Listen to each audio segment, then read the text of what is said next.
In this video, we'll be going over the best fusion monsters that are level 5 or lower, because that's basically the range for instant fusion to bring them directly out of the extra deck.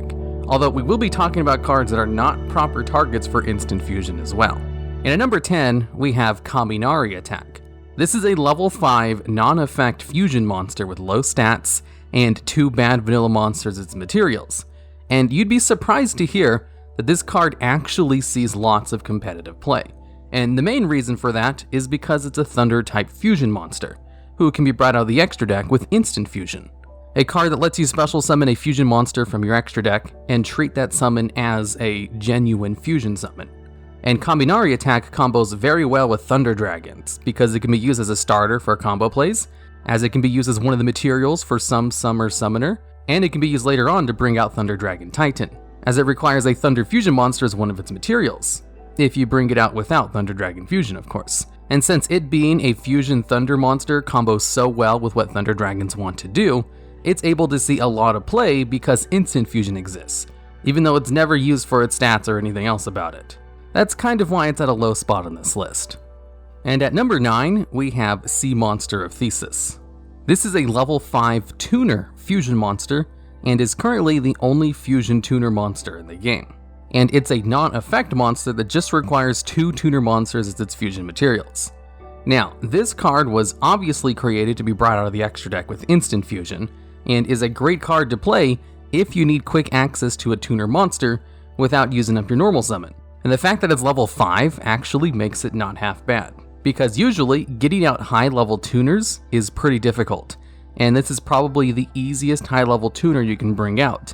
Not counting Destrudo, the Lost Dragon Frisian, since that card usually lowers its level when it brings itself out anyway. Now, currently, this card doesn't see very much play, but I can guarantee you, once Kriston Needle Fiber is added to the TCG, you can expect to see much more Monster of Theseus additions to the extra deck, because of how easily it meets one of the requirements in order to bring out Needle Fiber, and is a great combo extender with that Link monster. But since that's not really the case in the TCG, it has a low spot on this list. And at number 8, we have Elder Entity ntss. This is a level 4 fusion monster that can't actually be brought out of the extra deck with instant fusion.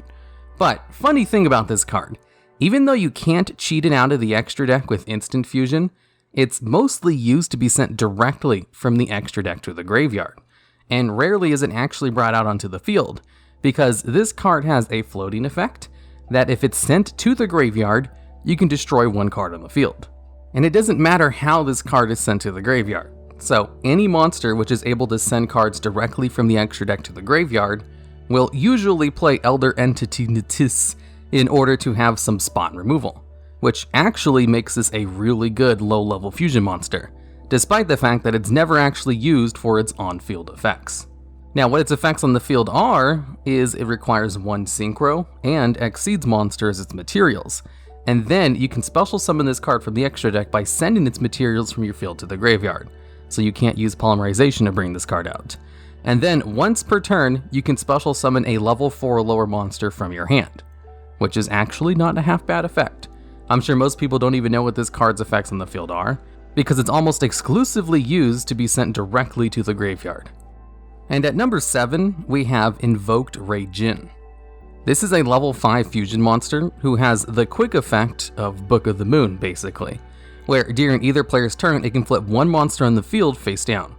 So what's great about this card is that it can be brought out with instant fusion, of course, and you can use its effect to flip down a monster that might have an oppressive floodgate on the field, and is normally hard to get rid of. Or used on one of your monsters that's being targeted by a negate to make sure its effect resolves. And then use the card for combo plays, as using instant fusion to bring it out means you now just have a live monster on the field that can be linked away for more important cards to come out. And the great thing about this card is that it has a pretty universal good effect that can be chained to other effects that might try to get rid of it as soon as it hits the field. So you're all but guaranteed to get its effect off, which is why it might be played over some of the other cards I'm about to talk about, who technically have better on-field effects and are also instant fusion targets. Oh, and also one little small thing about Invoked raidjin: if it flips itself face down, it can prevent itself from being destroyed by instant fusion's effect. So we can actually stay around in the field after its turn that it's brought out. And at number 6, we have Millennium-eyes Restrict.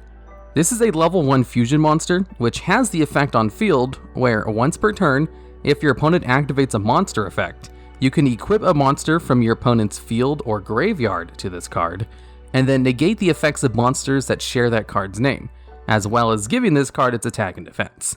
So, the most useful application of this card is the fact that it can stop hand traps. So, if you bring this card out with instant fusion before you start your combos, you can basically guarantee the negate of one hand trap, as you can equip that card from the graveyard to this card in response to its activation of trying to negate something you're trying to do, and then it will negate its effect. Additionally, it can be used if you're trying to stop a monster your opponent controls, which has a spell speed 2 effect, as you can chain this card to whatever that card is trying to do, and then steal it to negate its effect, so that it never resolves.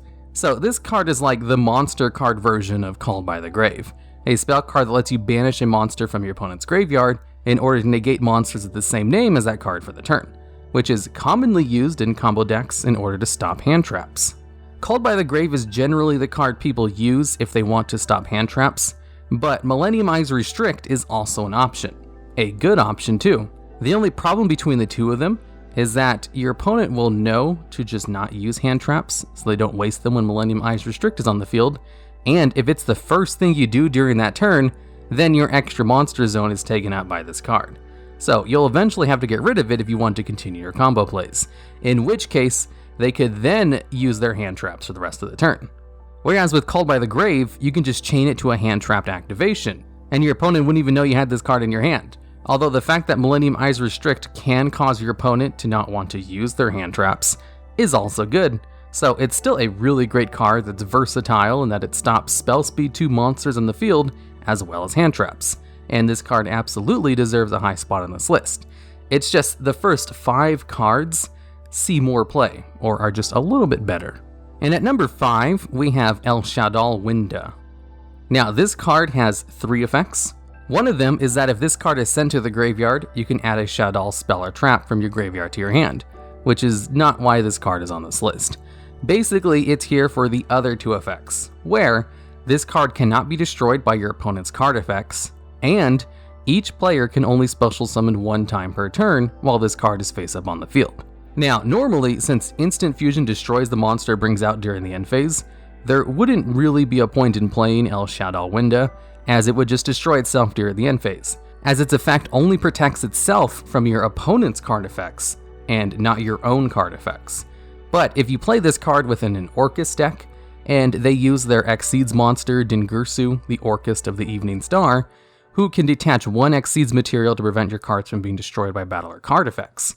So, as long as one of the last things you do is use instant fusion to bring out Winda, you can then use Dingirsu to protect Winda during the end phase, so that during your opponent's turn, they can only special summon 1 time. And since Winda has destruction immunity, it's actually kind of hard for your opponent to get rid of Winda with only 1 special summon. So it's a pretty decent lockdown, especially since there's this little known ruling with instant fusion that it constantly tries to destroy the monster it brought out during the end phase. So at the end of your opponent's turn, instant fusion will try to destroy Winda again, and you can simply just let it happen so that you're not locked out of special summoning during your next turn. Or if you choose to protect it for another turn, you can just use it immediately for combo plays during your next turn, as it does allow you to special summon at least 1 time before its effect on the field will go away. And that's why this card sees lots of competitive play currently, because it's a very easy lockdown to accomplish with the Orcus engine, and it's a pretty good one too. And at number 4, we have Mudragon of the Swamp.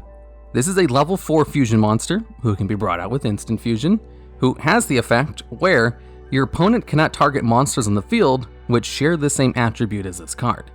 And this card can also change its attribute once per turn as a quick effect. So how some players use this card is use instant fusion to bring it out, change its attribute to one that fits the rest of their monster types, and then just do their plays like normal. That way their opponent can't negate their effects with targeted effects, like Infinite Impermanence or Effect Veiler. Although unlike most of the cards on this list, this card actually sees lots of play in order to be brought out properly with an actual fusion summon, as this card's fusion materials are just 2 monsters of the same attribute, but different types. which makes this card one of the best targets to use with Super Polymerization, a card that can allow you to use your opponent's monsters as fusion materials. And the big thing about Super Poly that makes it one of the best cards to get rid of your opponent's monsters is that your opponent can't negate the effect, or respond to it in any way, unless they already have floodgates in place first, of course. And since Mudragon in the Swamp has generic fusion materials, there's a good chance you can actually use 2 cards your opponent controls for its full materials during your opponent's turn, as Super Polymerization is a quick play spell card, to disrupt plays as well as gaining a monster on your side of the field. Or to just get rid of hard to get rid of monsters by using 2 of your opponent's monsters together. This card is more of a Super Poly target than it is an instant fusion target though, but the fact that it's good for both of them kind of makes it deserving a high spot on this list. It's just there's a few other cards that are a tiny bit better. And at number 3, we have Gemknight Seraphinite. This is another monster which can't be brought out with instant fusion, but did actually see tons of play despite that fact, because it could be brought out with a brilliant fusion. This card has the effect where it must be fusion summoned using a Gemknight monster and a light attribute monster as its materials, and during the main phase you get 1 additional normal summon or set during your turn, which basically gives you a double summon, which is really good because most decks are balanced around the fact that they only have 1 normal summon per turn, so giving yourself a second one allows all kinds of new combo potentials. Especially since this card is brought out incredibly easily with Brilliant Fusion, who can use materials from your deck in order to fusion summon this card from your extra deck, all at the cost that this card is brought out with no stats. And people would usually bring this card out as well as send a light monster to the graveyard who could special summon itself from the graveyard in order to get a whole bunch of pluses off that Brilliant Fusion play. That eventually the card got limited to 1 copy in order to try to slow down the Brilliant Fusion engine, because it was just too much advantage for 1 card. And most of that advantage is thanks directly to Gemknight Seraphinite, and its good on-field effect. And at number 2, we have Thousand Eyes Restrict. This card is basically the go-to monster to bring out with instant fusion, as soon as it's brought out, you can just absorb 1 of your opponent's monsters, and then link this guy away for extra deck plays. And since this card can just equip any of your opponent's monsters to it just once per turn, it bypasses nearly all forms of destruction immunity. And the only way to really stop it is to destroy it before it can absorb 1 of your opponent's monsters, or negate its effect, in which case your opponent just wasted resources on a card that was brought out easily from the extra deck that you were going to use for combo plays anyway. That's useful in pretty much all situations in a wide variety of decks, and that's why this card was banned for the longest time. Thousand Eyes Restrict was the first ever fusion monster to be banned. Coincidentally, it was also the first ever fusion monster to have an effect, and they gave it a little bit too good of an effect, as this card kind of defined the GOAT control format, since it could be brought out with a single GOAT token from the Scapegoat card, and Metamorphosis, a card that lets you special summon a fusion monster from your extra deck by tributing a card with the same level. And since Thousand Eyes Restrict is a level 1 monster, it was really easy to bring out, especially since its on-field effect, in addition to its absorb effect, is that other monsters can't change their battle positions or attack. So if you're able to keep this card out, your opponent won't be able to attack you unless they get rid of it or negate its effects.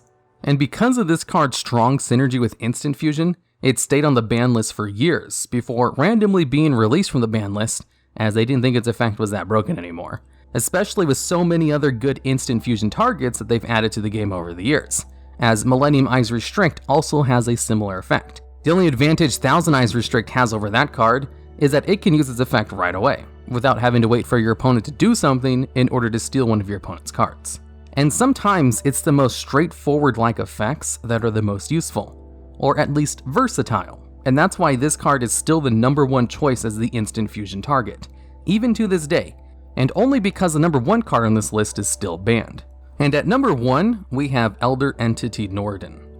When this card is special summoned, you can special summon any level 4 or lower monster from your graveyard, but its effects are negated, and it's banished if this card leaves the field.